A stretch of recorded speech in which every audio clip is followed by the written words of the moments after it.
HIV stigma is now more dangerous than the virus. My research shows how to address this. Speaking at the 16th International AIDS Conference in 2006, the then UNAids Executive Director, Piot, remarked, "Since the beginning of the epidemic, stigma, discrimination, and gender inequality have been identified as major causes of personal suffering, and as major obstacles to effective responses to HIV." Now, in the fourth decade of the HIV crisis, this statement remains largely true.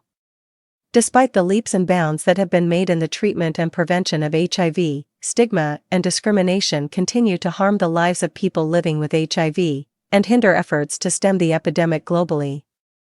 HIV today, a changed landscape. HIV is now an extremely treatable condition, with excellent outcomes.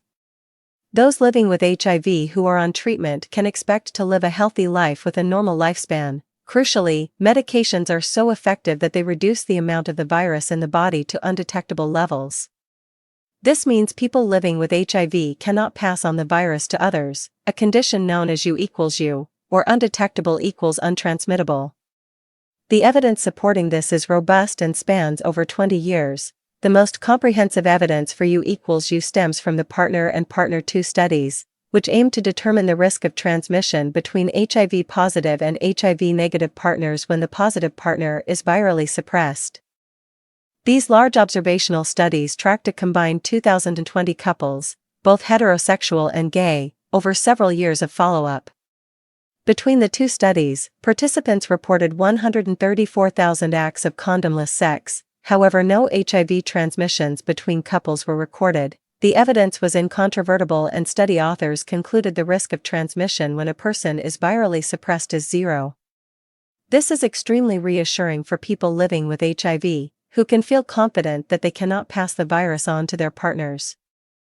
It is also good news for public health, with the World Health Organization endorsing the U=U message and affirming the importance of treatment as a vital preventative tool in the ongoing HIV epidemic. Stigma, a persistent obstacle. Despite these extraordinary medical advancements, HIV-related stigma remains a persistent obstacle that negatively affects the health and well-being of people living with HIV. The first European-wide community survey of people living with HIV, published by the European Centre for Disease Control (ECDC) in 2023, reported that among the 3,272 respondents, 1 in 3 had not told a single family member their diagnosis for fear of rejection. In the same study, a third of respondents also reported experiencing stigma in healthcare settings, with almost a quarter reporting having healthcare refused or delayed as a result of their HIV status. A subsequent ECDC study of HIV-related stigma among over 18,000 European healthcare workers,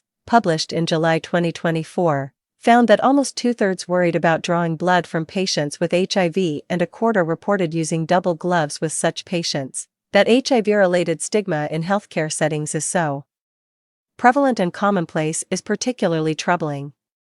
Such experiences create distrust between people living with HIV and their healthcare providers. This can lead people living with HIV to avoid attending healthcare services, which has obvious knock-on effects for health. Moreover, there is evidence that experiences of HIV-related stigma in healthcare settings are associated with poor adherence to antiretroviral medication and treatment failure. This is bad for individual health, but also may have negative impacts on public health, given that treatment is such a vital prevention tool, reducing HIV stigma in healthcare settings. A range of factors including fear of HIV, negative attitudes, lack of policies, and a lack of training of healthcare workers can drive HIV-related stigma in healthcare settings. In Ireland, where my research is based, as part of a wider project in 2022, we carried out a survey of 295 healthcare workers to measure stigma in Irish healthcare settings. Our findings, published earlier this year, provide tentative new evidence for the potential of the U=U message to reduce HIV-related stigma. Like other studies, we found that fear of HIV was a major driver of stigma in healthcare settings in Ireland. Just over half of our survey respondents said they would worry about drawing blood from a patient living with HIV. And over a quarter reported using special measures they would not use with other patients, such as double gloving. What was unique about our study was that, for the first time, we also measured knowledge of U=U among healthcare workers. We found that, while other factors were relevant, knowledge of U equals U was the most powerful protective factor against fear of HIV and stigmatizing behavior. In other words, healthcare workers who are confident in the U equals U message are much less likely to stigmatize against people living with HIV. Stigma is a complex social phenomenon, and no single intervention will be fully effective against it. However, our research suggests that increasing awareness and acceptance of U equals U would be an effective, low-cost and scalable action that might inch us closer to a stigma-free future.